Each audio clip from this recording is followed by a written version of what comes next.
White people used to eat black people as a The delicacy. nigger was too stunned to speak. I got a couple for you. Did you know on the plantations they would force children as young as 6 years old to perform orgies in front of them before shortly joining in? Did you know they would host Super Bowl-like events to watch a black man and or woman be tortured alive? And they would be out there cheering it on like it's fourth quarter OT. And by all means, they would have little Johnny and Emily down there trading our body parts like baseball cards. Did you know sagging really didn't start in prison? Sagging actually started on these gay plantations, letting a grown-ass white man know which little black boys were available and which ones weren't. Now spell sagging backwards.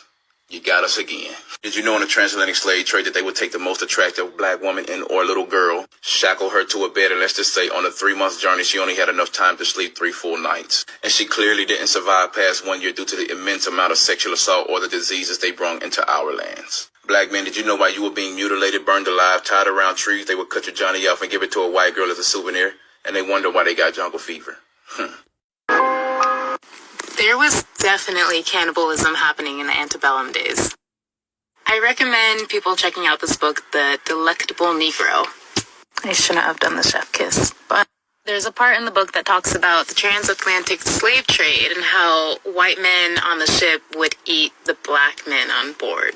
They would spend months out at sea, and they would overpack the ship with enslaved people, knowing that they would lose cargo. Food had to be rationed, and sometimes they would get hungry enough to eat their cargo.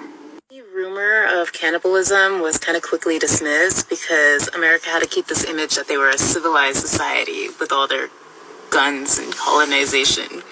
So yeah, white people did eat black people, and they try to hide that part of history, just like they threw our babies to the gators, or they had breeding farms all throughout the South.